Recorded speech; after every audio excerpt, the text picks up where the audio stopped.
Hard Hat's all about showing up to play hard, doing what it takes to win. If you want to cement legacy, win another. He's your third center. You don't want to pump him up too much, but it's hard not to. This is maybe the most I've ever agreed with you.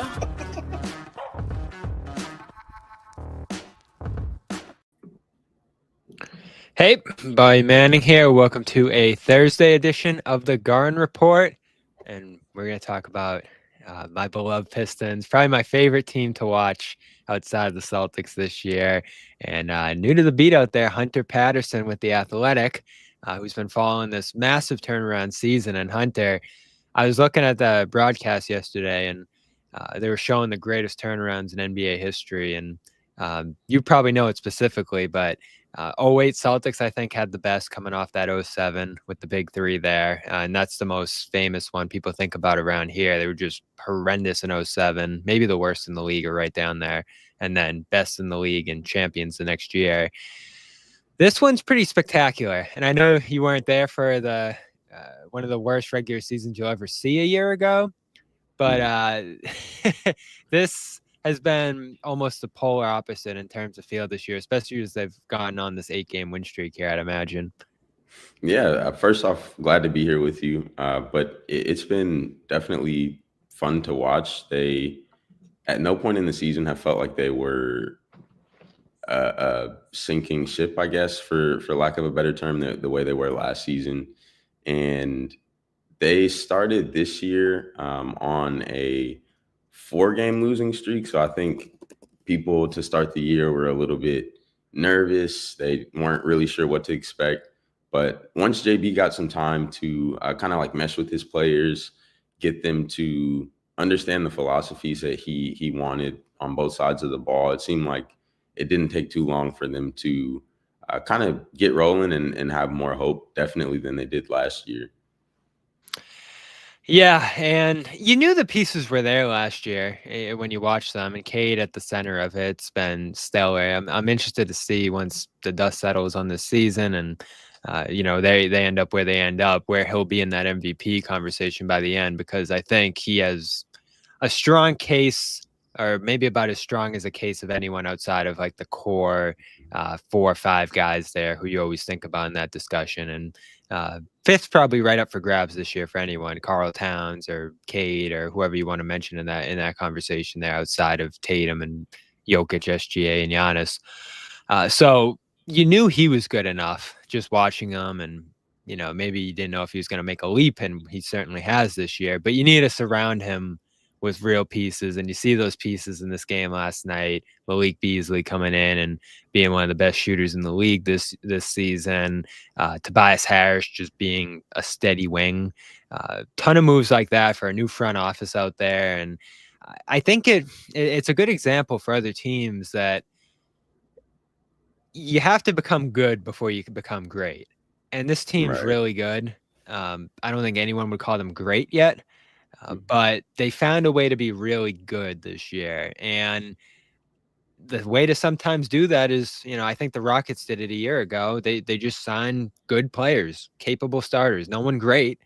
But the Pistons do have a couple guys who are playing great in their roles this year.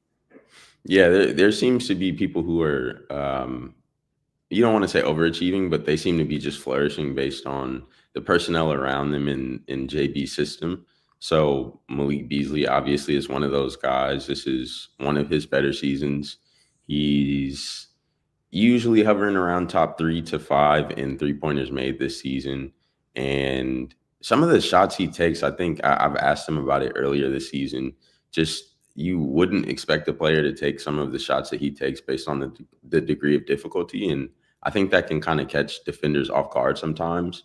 And he said that he's worked out with 2 7-footers jumping at him. He tries to set up all kinds of obscure workouts that probably wouldn't happen situationally in games, but if they do, he's prepared for them. So Malik's been a huge signing. I think Tobias and Tim have also been really good as far as vets in terms of JB's mentioned showing the younger guys just how to be professionals, what not to eat, especially on a team full of young guys who are in their early 20s. Plenty of things that I'm sure they want to eat that they probably shouldn't. and just really conducting themselves like professionals, getting enough sleep, making sure they're doing the right rest and recovery. So I think a lot has gone on behind the scenes as well that maybe isn't directly related to basketball that's helped them on the court. Yeah, and I could probably talk for 20 minutes about the year Beasley's having, but I just want to know where the shimmy came from. Yeah, I think he's been doing it for some time. It wasn't something that he just started doing, but I think he's in a more highlighted situation, I guess. Everyone is surprised that the Pistons are playing as well as they are. So with them winning 8 games in a row for the first time since '08, I think everything that they're doing is a bit magnified right now. So Malik is having fun shimmying. He's smiling. He's yelling at the crowd, having fun, banter back and forth. So I think he's loving just competing for the Pistons.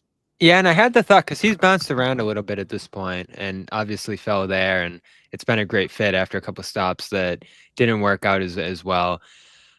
He was a Celtics target probably around the time they made the Derek White move, and they were pretty consistently linked to him. I think that he was a guy they looked at as a defender/shooter type when they were trying to put those kind of spacers on the floor around Tatum and Brown, and it makes a lot of sense that he's enhanced Cade in the way he has. And I think Cade's actually in that similar spot to where Tatum was in, let's say, 2021, where you knew he was good. He had a ton of moments early on, showed promise, top pick, but he hadn't done it on his own yet in Tatum's case, or Cade's still trying to figure out, how to get a bad team going. And you didn't really have the pieces around him. Other young players like Killian Hayes, who didn't work out for some reason or another. Jaden Ivey, maybe not the most natural fit next to him either, as he's trying to figure things out in his career at that point. And so you just didn't have really shooting around him, but just consistency around him for him to be able to show the full promise there. And I've been one of his biggest fans for a long time since they drafted him there. And this is even blowing me away. 9.5 assists. I mean, that's a massive number. And, guys have to shoot well for you to be able to get the assists. But to get a number like that, you have to be making plays at the highest level, like a LeBron, Jokic, Chris Paul kind of level. And that's what he's quietly done this year. I don't think people fully realize just how dynamic of a playmaker he's been this year. I mean, is he the league leader in assists, or right up there with Trey probably, right? Yeah, he's third behind, I believe it was Jokic and Trey. Yeah. And so he's someone who you can feel it without even having to look up to the Jumbotron or like the stat sheet. You can see how influential he is in the offense. He's usually the one initiating it. Even if Ausar, who's been initiating offense a little bit more as the season has rolled on, if Cade is coming off ball action, he's still probably going to find a way to draw enough attention and find a shot for someone else. And I think one of the things that is his best qualities, I guess, is his leadership. And JB Bickerstaff has mentioned that a few times throughout the season, where he says that Cade is really empathetic as a player and person more so. So his leading style is like, as he grows and he continues to become essentially a young star in the league, like he's pushing his teammates with him and he's not leaving anyone behind. Bickerstaff has mentioned how empathetic Cade is in terms of even just on a play-by-play basis. And he may know, all right, Tobias hasn't gotten a shot in 3 or 4 possessions. Let's make sure we get him a look, just so he can stay engaged and be just as a part of this as everyone else. So Cade's leadership, I think, has taken a step up this year. And then, as you mentioned, obviously it helps when you have shooters around who can help space the floor. So he's 23, 4 years in. When you think about Tatum at that stage of his career, and again, Tatum starts his career with Hayward and Kyrie and those guys who are, even Al Horford at that point in his prime, who are leading the team at that point, and he's thrust in by the Hayward injury. That gives him a little push. He's playing in big games early on. So it's a different circumstance for Cade here. through the first 4 years where Cade's mostly losing, injured one season as well with the shin thing that was super disruptive to his second season. So 4 years in, Tatum hits this wall. Horford's gone at that point.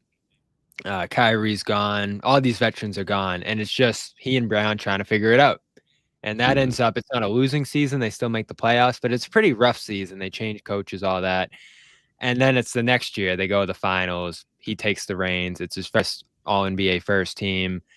And so that's the year where he emerges as, let's say, one of the best 5-6 players in the league.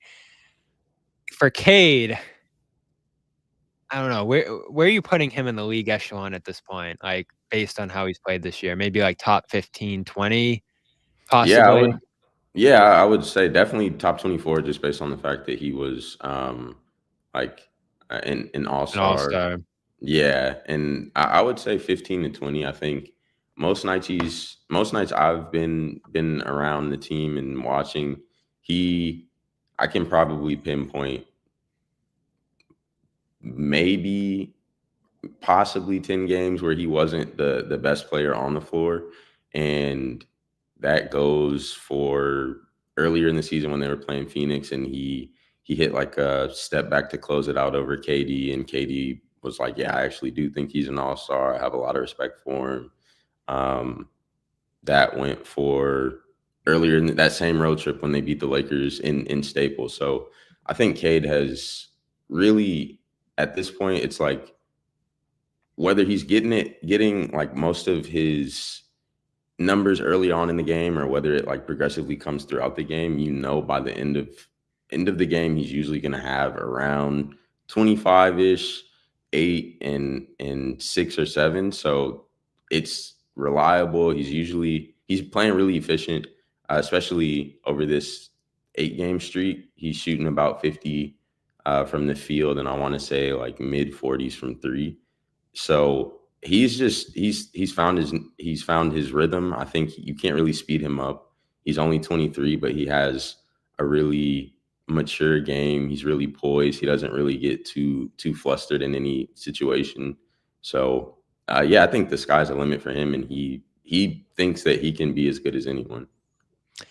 Yeah, so I was going to ask you, what's that next leap going to look like for him? Is it playoff performances? And they're certainly in play to get there this year and maybe make a little noise.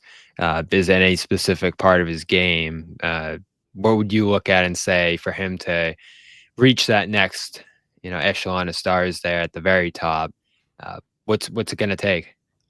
I think he's explored with playing in the post a bit more this year, and Jared Jack is a coach who's been closest to Cade for the last couple of years. And I spoke with him earlier on in the year as well, just about what's kind of the same question, what's been working so well for Cade. And he alluded to the post and how he called it a good command center for Cade just because of his size and usually his matchup with other point guards.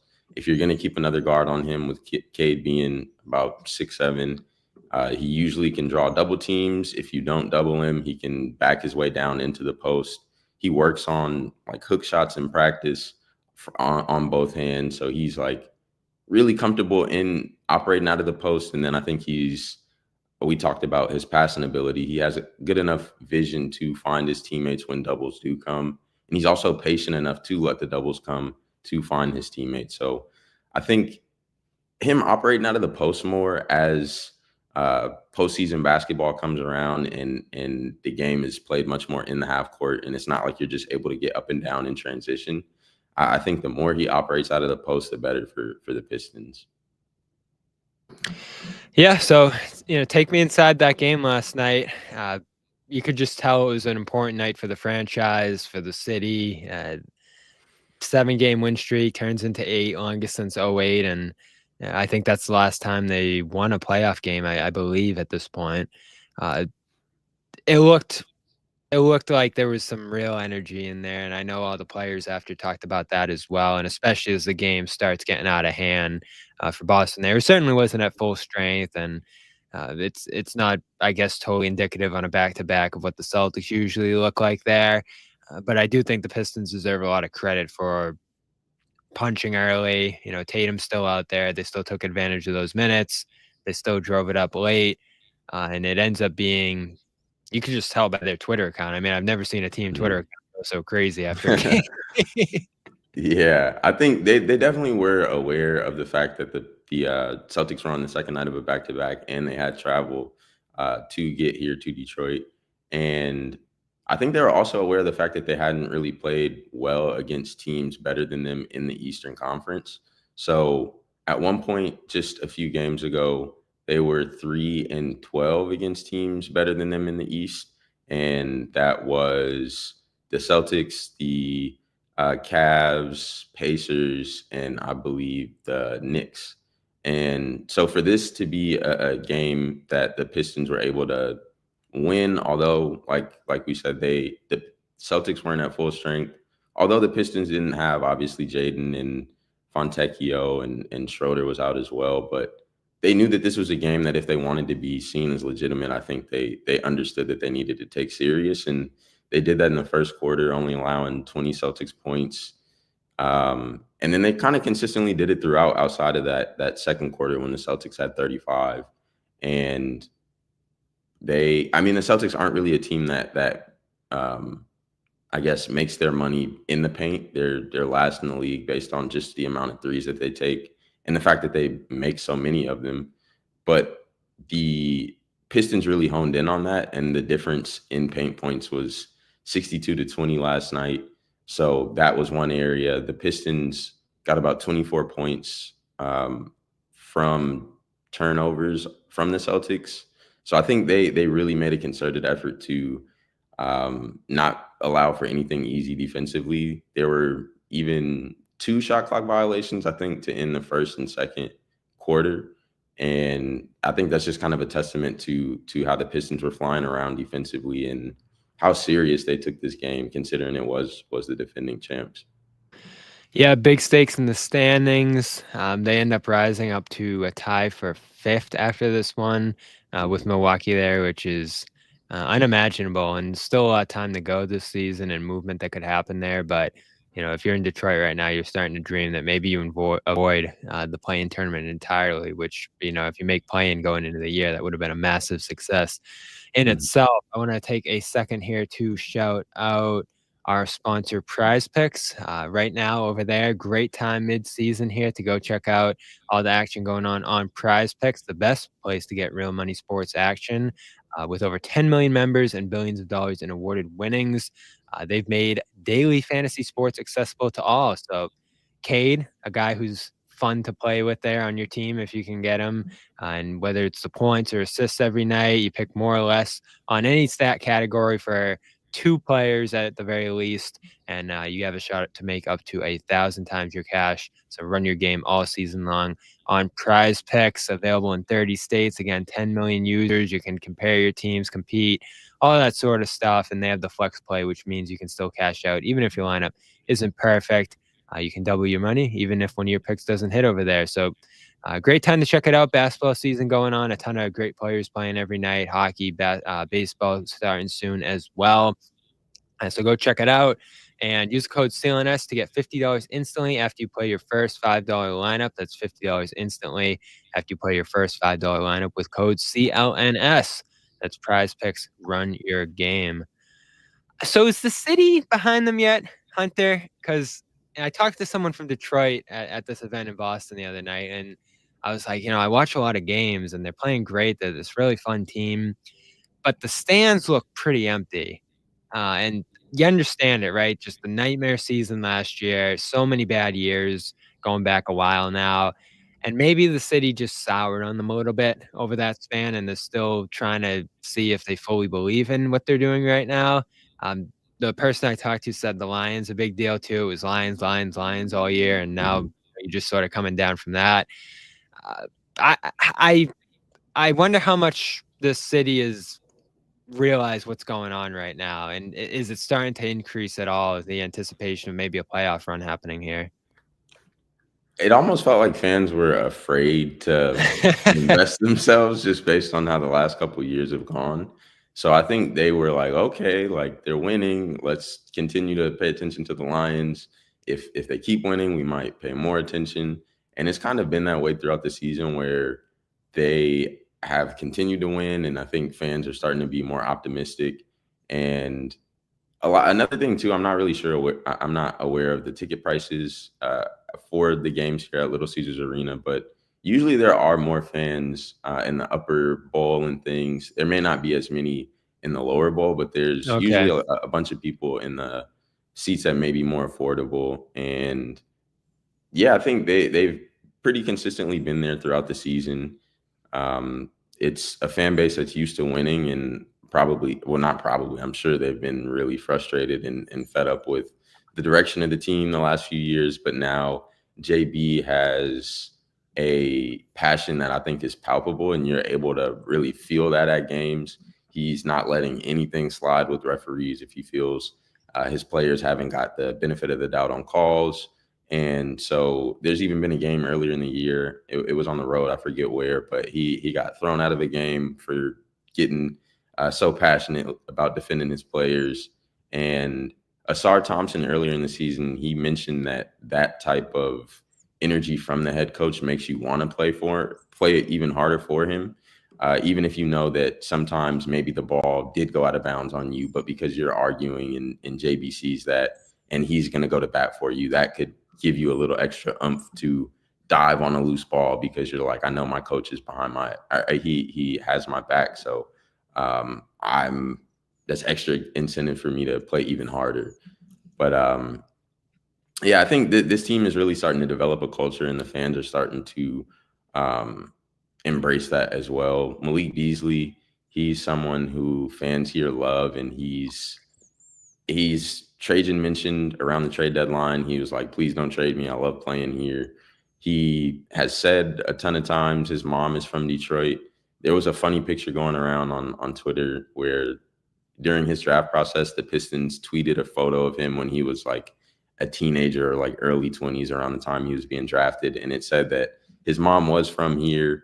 He's sitting there in like a business casual outfit. And he quote tweeted it because it had been going around from years ago. And he's like, wow, this is crazy, like full circle kind of situation.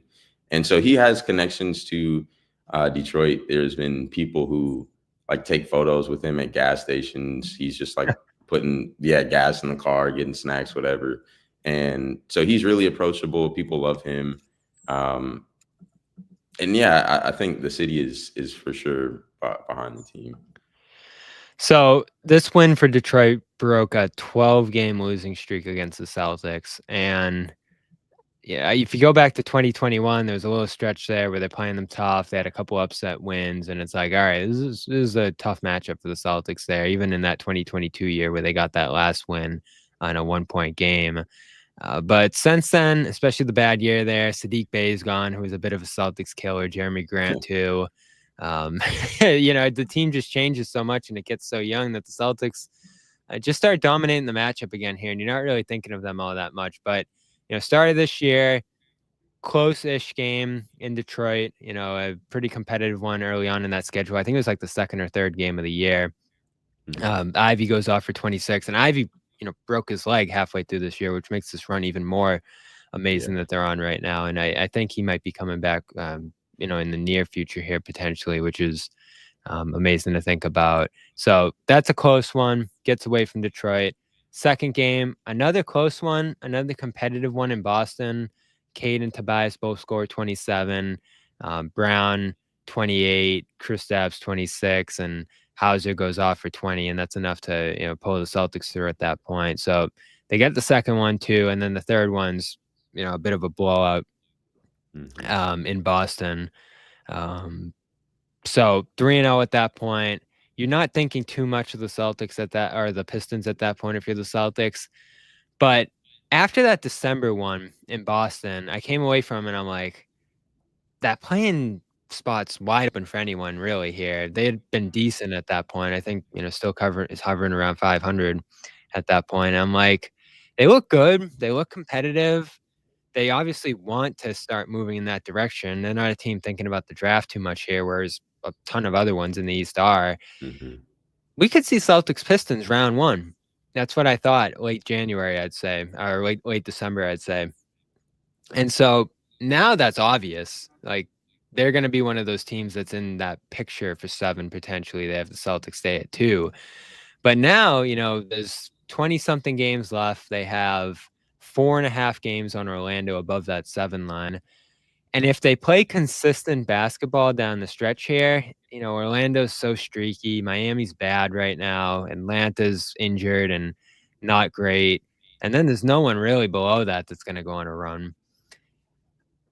They might be safe above that play-in line. Where are you starting to picture this team at the end of the season here? I think if they keep playing the way they are now, there's a real case to be made for them staying at the 6th seed and possibly moving up to the 5th. The Pacers are playing well. Bucks are the Bucks. They're 6-4 in their last 10. Dame and Giannis. Kuzma now is with them, and I think he's been playing pretty decent. So those teams don't really give me any reason to believe that they're going to start to dip during the last 20-ish games of the season. But again, I think the Pistons are playing well enough that they don't really seem like they're due for any backtracking either. So I think 6 is realistic, possibly 5. They could end up at 4 just based on how close it is between these 3 teams as well. But I think 6 seems realistic, and I do imagine that they probably will at this point avoid the play-in. Yeah, and if it is 6, Knicks are pretty locked in there at 3, and spend close games for the most part. The one in January, Pistons win at MSG. Cunningham goes off for 36 in that one. They win the December one at MSG as well, and another Cade big game with a triple-double, 15 assists.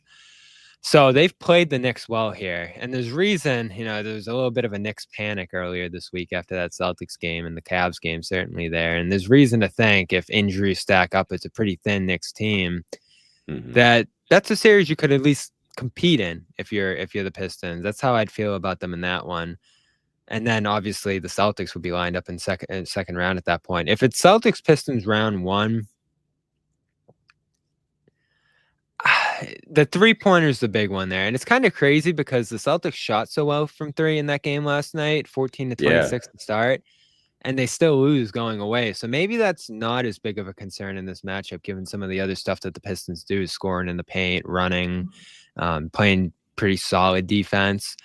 So as far as first round opponents go for Boston, if that's what it would look like, this one's probably among the tougher that they could end up seeing here. How would these 2 teams stack up among the several that the Pistons could end up seeing if they make the playoffs?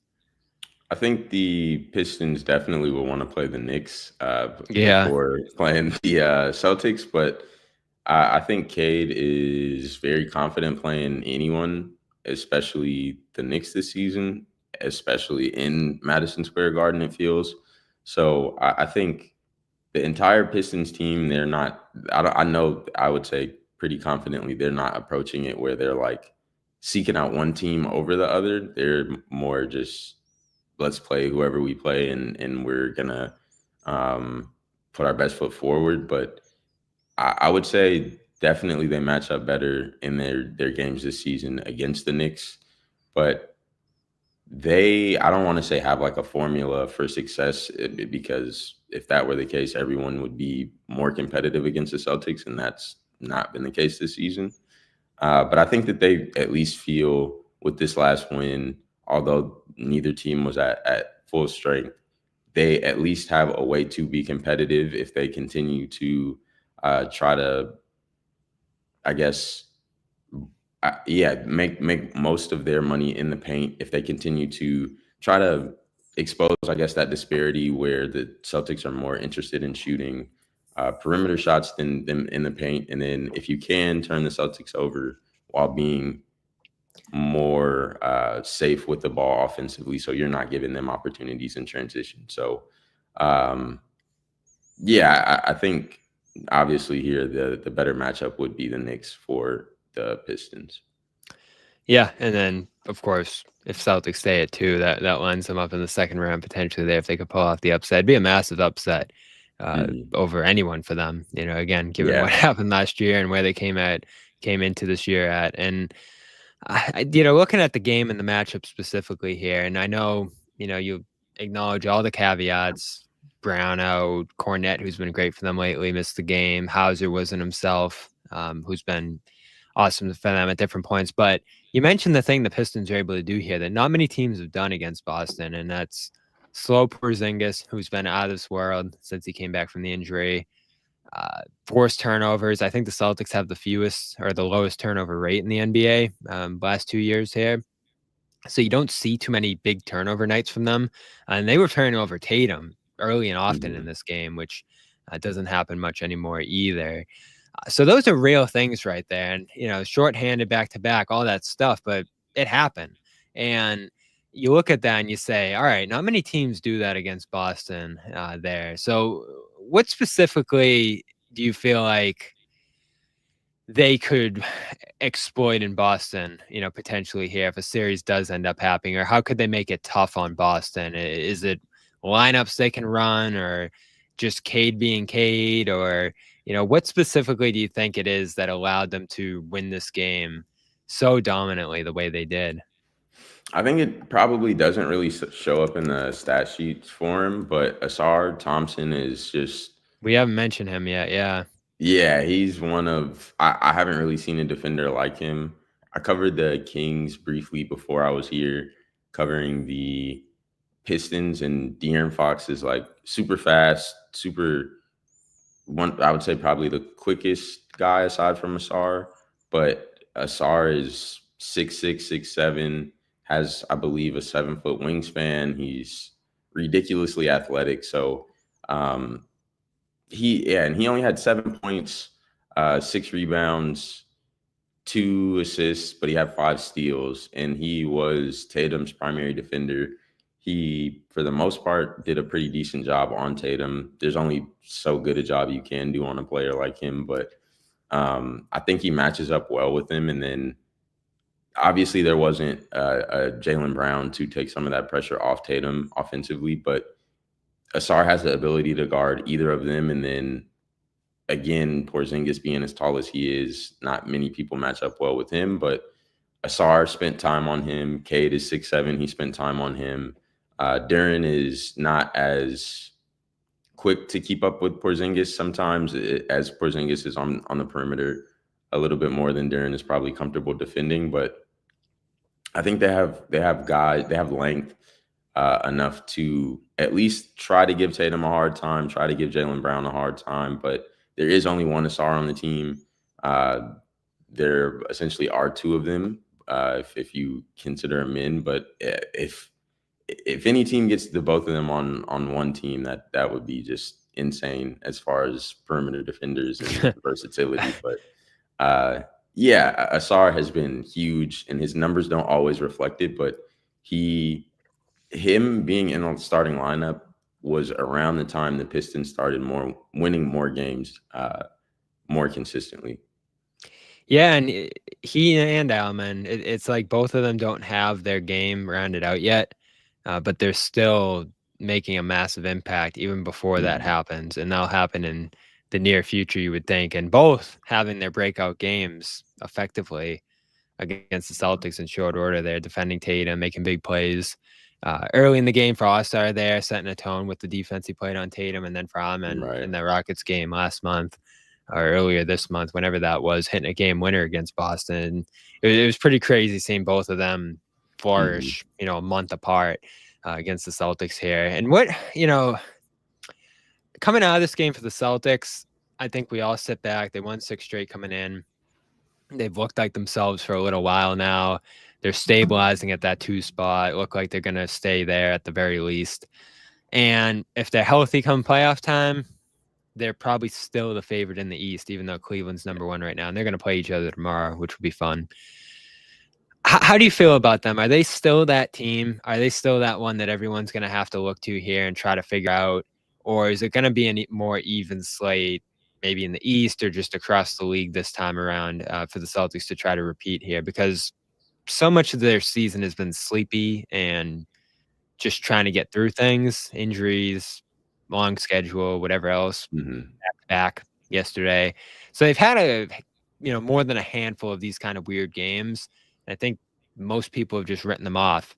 But do you think the scale is more even across the league this year and that more teams could end up challenging them, unlike last year where they just rolled through the playoffs? It does seem like there's things are a little bit more even this season, but I personally, although the Cavs have the best record in the East, I don't necessarily trust them more than I do the Celtics, just based on the amount of experience the Celtics have, the cohesion the team has. Joe's been there for some time now, even before he was head coach. And with Kenny in Cleveland for his first season, I want to say this is still first few years Darius Garland and Donovan Mitchell have been playing together. I mean, I guess it's kind of ironic because Donovan was on the Jazz when they were really good in the regular season, and I didn't necessarily believe in them a few years ago. And it feels somewhat similar. This Cavs team is better to me than that Jazz team was. Obviously, personnel-wise, Evan Mobley is ridiculous. I think they play really well as a team, but I would still say I think the Celtics would be my pick to come out of the East. But then on the West, it's really competitive. The Thunder kind of have a little bit of the same stigma where it's like I want to see them do it in the playoffs before I really officially believe in the Thunder. But Jokic, he's playing out of his mind. He's having his best season so far, which it seems like each season he finds a way to do. The Grizzlies kind of possibly think they're up there a little bit as well, but it seems the Celtics still are the defending champs, the team to beat. Although it's kind of open this year. Yeah, I'm eye on the Thunder, and things are going to get wacky out west. Looks like Warriors are going on a surge. Lakers are doing some stuff I don't think anyone could have imagined that we're all trying to figure out what to make of right now after that Luka trade. So that's a long way off. I was talking to Jalen Williams a little bit at the All-Star game because it feels like the Thunder and Celtics are on a little bit of a collision course here. And no one wants to talk about that yet because it's just so far away right now. So we'll see what happens. Pistons would be interesting if it ends up happening come playoff time. So keep a close eye on them. They're fun to watch. They're fun to follow. I've been doing it a lot this year. So I'm going to continue to here. Fortunately, Ausar Thompson, I saw, came out of that scary fall he took last night all right. So he's not on the injury report for tomorrow, which is good. They're going to play the Nuggets, try to make it 9 straight. Which is crazy to think about. And the Nuggets are in Boston on Sunday, so all the more reason to watch that game. And then, of course, the Celtics have the Cavs tomorrow night in Boston for the final time this year. Celtics did win the season series over Detroit here 3-1, but big statement for the Pistons in the final game on Wednesday. Check out Hunter Patterson's coverage over at The Athletic, as well as over on Twitter at Hunt Patterson _ on Twitter. We'll tag you in it and all that, Hunter. But great to meet you here and great to have you on the show for the first time. Likewise, I appreciate you. I've definitely been following your work as well, so it's great to chop it up with you. All right, and we'll have post-game coverage tomorrow. Check that out. We'll be over at the Garden for that one as the Celtics begin a massive homestand here on CLNS Media and Celtics All Access. This has been a Thursday edition of the Garden Report. We'll talk to you tomorrow. Peace.